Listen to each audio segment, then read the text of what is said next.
Alhamdulillah,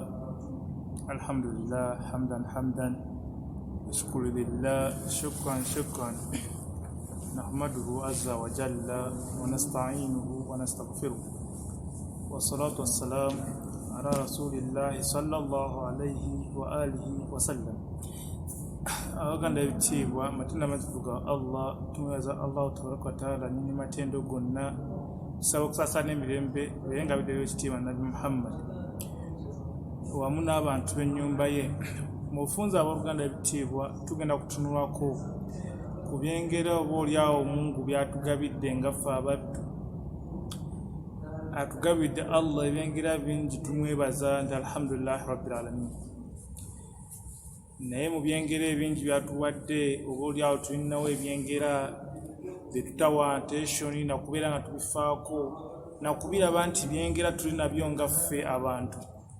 Bumu ku byengera ebikulu ennyo, ebyengera ebikulu oboolyawo by'otamanyi by'obuusa amaaso mwe muli ebyengera omubaka Muhammad sallallahu alayhi wa alihi wasallam byabeera nga atunulako n'atutukanyako nabyo. Mu byengera ebyo yatutegeeza omubaka Muhammad sallallahu alayhi wa alihi wasallam n'abeera nga atugamba nti ni'matani, ebyengera bibiri majhulatani, ebiragajjaliddwa ebitamanyikiddwa eri abaddu nti ffe tubirina. Tulina ebyengera bingi. Tusooka mu byo tulina ebyengera ebikulu ennyo ng'okubeera nga Allah atuwadde ntubeera mu baddu abasiraamu, ate bw'ova ku busiraamu bwo oluusi Mungu n'akuteeka mu baddu abakkiriza. Kyengera ky'amaanyi.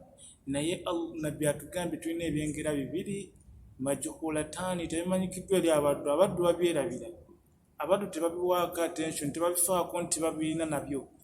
Yatugamba nti asiha wal afiya wa al-amnu wal afiya.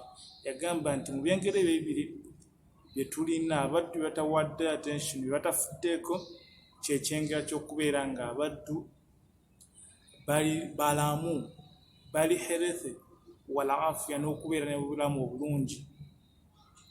Al-amnu mu hadithi endala kyajja bwe kityo nti asiha wal amnu, okubeera nga omuddu oli mulamu n'okubeera ne security ekumala.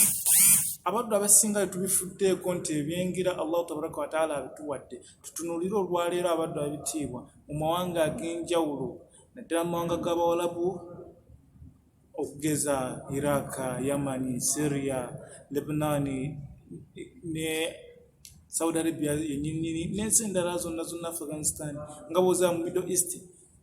Kikyeba ekyengera ekinene ekibabuzeemu essaawa za kati kye tugamba nti esaidi eyo waliyo ntalo, esaidi eyo teriiyo ddembe, ku lw'ensonga nti babuliddwako kye tuyise afiya, babuliddwako kye tuyise alamu. Obutebenkevu bubuze. Mungu lwatuwa obutebenkevu, kyengera ky'amaanyi okubeera nga tubulina. Kyengera ky'amaanyi okubeera nga tubeera mu mawanga ag'enjawulo nga towulidde nti bano bamuse na muntu ono bamutuusizaako bomu, wali bakuba zino zimizayiro. Ebyo byonna embeera efaanana bwetyo. Nabwe kityo omuddu yenna yenna ali ewantu ng'okyalina ku mbeera efaanana bwetyo, ng'okyalina security ekumala Allah tabaraka wa taala gyakuwadde, osaanidde kubeera nga weebaza nti alhamdulillahi rabbil alamin. Kusinza ku hadithi yava ku Imam Sadiq alayhi salam, yabeera nga atugamba nti ekyengera okwebaza okunene okw'ebyengera bya Allah tabaraka wa taala byatugabirira kwe kubeera ng'omuddu agamba ekigambo nti alhamdulillahi rabbil alamin. Nabwe kityo ebyengera bibiri omubaka byatulaze, atugambye ebyengera ebyo abaddu tubyerabira. Tetubifuddeeko nti tubirina ne tukubyebalizaako Mungu waffe, ate tubifuddeeko na kubikozesa.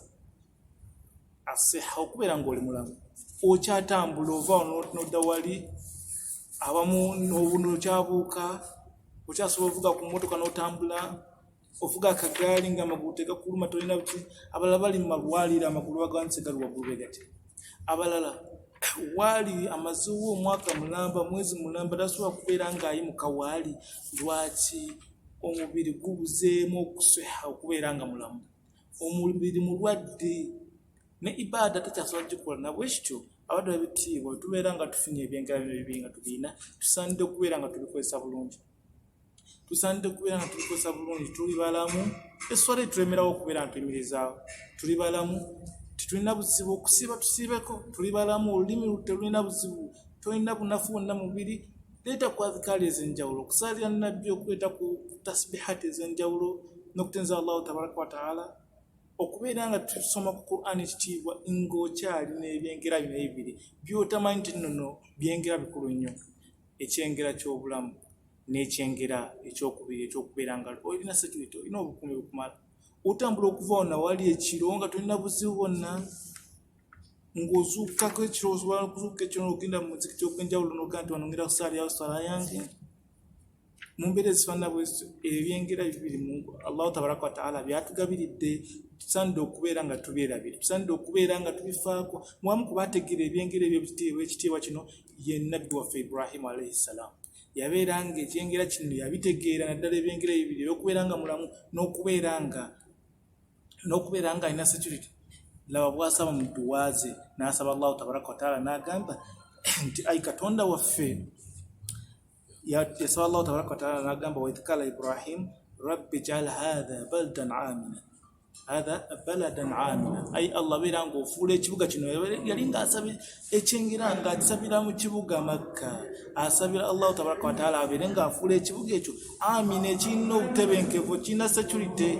Ife abamu tuyina security we tuli naye tetusobodde kubeera tugikozesa kukolezaamu ibaada. Allah kyatuwagalamu, akuwadde obukuumi, akuwadde oli mulamu bulungi, kubeera ng'obukozesa, kubeera ng'okozesa obulamu bw'olina obulungi obwo mu kubeera ng'omutendeeza n'okubeera nga wateekera bimaaka ebyo by'ogenda okubeera nga oyanja eri Allahu tabaraka wa taala olunaku lw'ente, ebyogenda okubeera nga oyanja eri Allahu tabaraka wa taala olunaku lw'ente. Nabikola ng'okyalina obulamu bulungi, ng'okyalina obusobozi, toli mukadde nti oli mukadde nnyo, amagulu tegakuluma, tokola ki, imukako ekiro, zuukako, obeere ng'oyimizaawo ku salaati layiri, obeere ng'oyimizaawo ku ibaada ez'enjawulo, emisana gwo gitiriza okusalira ku kitibwa Nabbi Muhammad, gitiriza adhikaari ez'enjawulo ku lulimiro, kubanga okyali mulamu, okyalina ekyengera ekyo.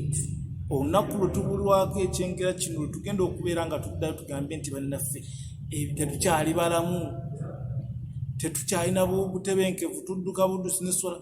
Tunulya amawanga ag'enjawulo agalimu entalo ez'enjawulo, Afghanistan ne swala erema, kubanga abeera ne muzikiti nga n'omuzikiti bagenda kukubako bomu. Tunulya mu Yemen nga n'akatale wagenda okugula emmere nga bakakubako bomu, nga watudde wali mu ssomero, amalwaliro nalyo nga balikubako bomu, nebeera nga likola kinga lisaanawo. Ebyo byonna nga tebinnabeera nga bituukako, tubeere nga tubikozesa, tukyalina security, tukyalina obutebenkevu, ate era tukyalina okubeera nga tuli balamu. Ebyo nno ebimu ku byengera ebikulu Allahu tabaraka wa taala byatulaga. So nga tumaliriza mu Surati Quraish, Allahu tabaraka wa taala ebyengera byayongera okukoonako. Allahu tabaraka wa taala ebyengera byayongera okukoonako. لإلاف قريش إلافهم رحلة الشتاء والصيف فليعبدوا رب هذا البيت. tuteekeddwa ebyengera bino bikozesa kubeera nga tutendereza رب هذا البيت الله تبارك وتعالى فليعبدوا الذي رب هذا البيت الذي أطعمهم وآمنهم من خوف. الله تبارك وتعالى oyatugabirira atuwemerere tujja tubeerawo nga tukyali balamu, tubeerawo nga tulina buzibu, wa amanahum min khawf, atabeera nga akola ki, ng'atuwa obutebenkevu okuva mu kutya okw'enjawulo okwandibadde kuba emitima, okubeera nga tulina pressure, tulina bino tweralikirira, oyo ne Allahu tabaraka wa taala. Nabwe kitebyengera Allahu tabaraka wa taala yabeera nga tugabiridde, tusaanidde okubeera nga tubikozesa mu butuufu, okubeera nga tubikozesa, tusaanidde okubeera nga tubikozesa nga tulinaba kubeera nga bituggwako. Ebyengera bibiri nabbi byagambye ni'matani majhulatani, ebyengera bibiri ebyerabiddwa, ebyengera bibiri byetwerabidde bitamanyikiddwa eri abantu abasinga, as-sihha wal amn, okubeera nga tuli balamu n'obutebenkevu. Ebyengera bibiri omubaka Muhammad sallallahu alayhi wa sallam byatukubiza nga tusumaliriza kwebaza Allah tabaraka wa taala kyetuteekeddwa okubeera ntukola n'okubeera tukozesa ebyengera bino ebibiri. Sallallahu tabaraka wa taala tugasina ebigambo ebyo. Wa sallallahu ala sayyidina Muhammad wa ala alihi wa sallam. Assalamu alaikum wa rahmatullahi wa barakatuh.